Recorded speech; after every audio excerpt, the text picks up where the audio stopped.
Sandra, and today I'm going to show you how to make your own little wool booties with a leather sole, a soft fuzzy lining, and a drawstring. Now I've seen lots of people with these and I can't help but think I can make those myself. So I've put together a little tutorial so you can make a pair as well. It really only requires a couple of stitches, so I will go ahead and link a tutorial to each of the stitches you need to make these in the description box so you can check those out. And again, you don't need to have advanced skills to do this. It's pretty straightforward. So stay tuned for the tutorial. So to start with, the materials that you are going to need are some leather. This is some scrap leather I picked up at Michael's, and it doesn't need to be big, just big enough for the bottoms of your booties. You're going to need some wool, and I have a main color and a contrasting color, but you can use whatever you would like. You need something to make holes into the leather. So I have this X-Acto knife, or else you can use a leather punch if you have it. There, you need a crochet hook that fits with your yarn that you'll be using. So if you use a chunkier yarn, use a larger hook. And then I also have the lining fabric and scissors for that. Now you don't need to line them, but if you do, then that's what you'll need. And this is nice and fuzzy on the one side, so I'll be using that where the foot goes, but you can use fleece. You'll also need a sewing needle and thread, as well as a sewing machine or a serger if you have it. So we'll begin by cutting the leather to the size of the sole that you'd like to make. There are lots of charts and measurements online for reference, or if you have a model like a bootie that you have the size you want to make, you can use that as well. Mine is going to be 5 inches long and 2 1/4 inches wide, just checking with another shoe to see how it fits, and giving a little bit of extra room with the lining. You might need some extra space. I'll begin by cutting out this square shape and then shape it to be more of a shoe shape, rounded at the top and at the back. So once you have one sole cut out, flip it over on your leather to make the opposite foot, and you can trace it or just go ahead and cut around it. So now you should have 2 soles. We're going to go ahead and mark the dots where you'll be making the holes to put your crochet stitches into. Now you can use your X-Acto knife and make little X's over all the dots, and that will make it large enough to put your single crochets into. Or if you have a leather punch or a really heavy duty hole punch, you can use that to make the holes. So now that we have one with the holes punched, we can place it on top of the second sole and trace the holes through to make them equally. Now you can go ahead and take your yarn. I'll be using 2 strands because my yarn is quite thin and I want the crocheting to be quite solid so that it will be a little bit warmer.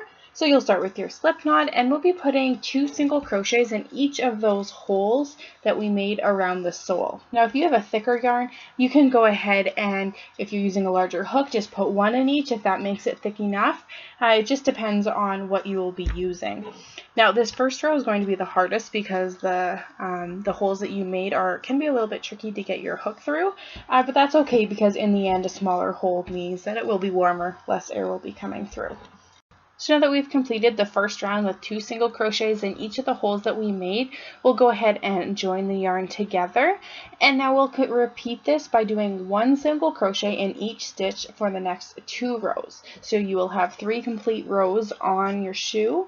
The first with 2 single crochets in each, and the next 2 rows just 1 in each. We're beginning row 4, and we'll continue on with 1 single crochet in each stitch. However, in each of the corners where I'm pointing, we'll go ahead and single crochet 2 together. So that is a decrease in each of the corners. Now that we've completed the first 4 rows, we're going to begin on the top of the foot, covering the toe. So we will single crochet up to the top corner of the toe, and at this time we're going to be doing 2 single crochet together, so another decrease across the top curve of your foot. For me, I believe I did 4 of these stitches, but that will depend a little bit on the size of bootie that you're going to be making. When you've reached the end of the row, it's time to chain 1 and turn your work, and you'll be working back across the toe with 1 single crochet in each stitch. When you get to the last stitch, and I have 4 at the moment, I am going to join it together with another stitch from the side of the bootie, so you're working across the toe.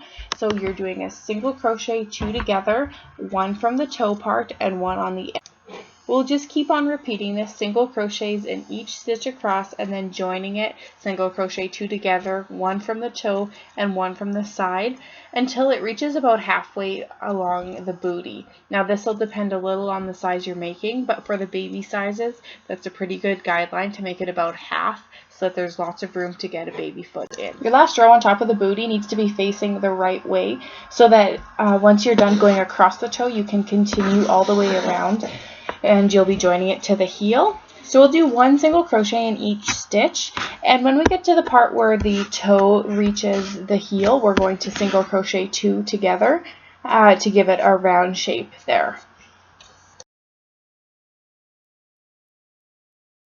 Complete this round doing another single crochet 2 together right before you join, and then you can join it together, chain 1, and repeat this 1 single crochet in each stitch around for another 2 rows. The next row we will be making holes for the drawstring to go through, so we'll be creating this by doing single crochet, chain 1, and you skip a stitch from the previous row where the chain is, and then continue with the pattern. 2 single crochet, chain 1, and when you have the chain 1, you skip that from the previous row. You'll continue doing this all the way around and join it together, then chain 1 and do 1 single crochet in each stitch, so that continue on with 1 single crochet in each stitch until the boot is as tall as you would like it to be. I'm going to join my contrasting color for the last row. Join together and weave in the ends. I'm also going to use my contrasting color to do a running slip stitch on the second row from the sole. This is definitely not necessary, it's just purely decorative. We can now make the drawstring for our boots. You don't have to crochet this, you could use a piece of leather or a piece of larger string if you have it. I'm just doing a simple chain, and I'll be measuring against my bootie to see what length I'd like it, so it's long enough to do it. The first one is complete, and now it's time to repeat the process on shoe number 2. Now moving on to the lining, I'm going to use the bootie I just made to create the lining piece. I used dots just to make sure I didn't get any marker on the shoe itself, but I'm going to go ahead and connect them and cut it out. This should give me a great piece that will fit inside very well. Trim it if necessary. Place it face down on your lining to create a piece for the second shoe. Now that you have the soles cut out, we are going to cut out the toe piece that goes on top of the foot, and we'll need the same curve at the toe that we have on the sole, and we're just going to extend the piece so it's longer and square at the top to make kind of where the tongue would be on a traditional shoe. So that's the next piece we will be cutting, and you can do this by placing the sole on your lining, and we'll just be extending out the back side here to make it a square shape. Cut it out and cut out a second for the second shoe. Next up is going to be making the heel piece. So this is going to be rectangular, and it needs to be as tall as the bootie is and long enough to wrap all the way around, meeting the tongue on each edge. Ensure that you have 2 of every piece cut out. So for each bootie you will need the sole, the tongue, as well as the heel that wraps around the back. Mine is fuzzy only on the one side, so I'm making sure that it's fuzzy sides together so that the seam will be enclosed. I'm going to go ahead and pin it, again going about halfway through for the toe versus heel. You'll be doing a seam around the toe and then using the heel piece, placing it on the back to make the bootie shape.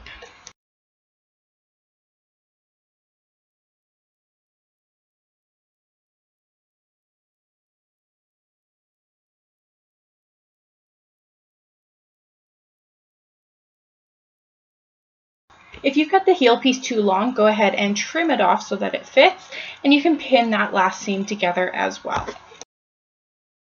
I'm going to be using my serger to do these seams, but it works equally well on the sewing machine as well. Trim the ends and place the lining inside the bootie. We're now going to just turn over the top edge, pin it in place, and use the sewing machine to top stitch it down.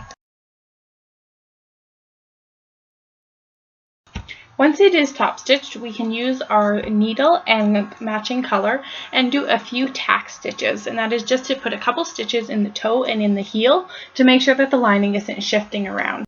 Trim the ends and you are done. You have made yourself a brand new pair of wool booties with a leather sole and a fuzzy lining.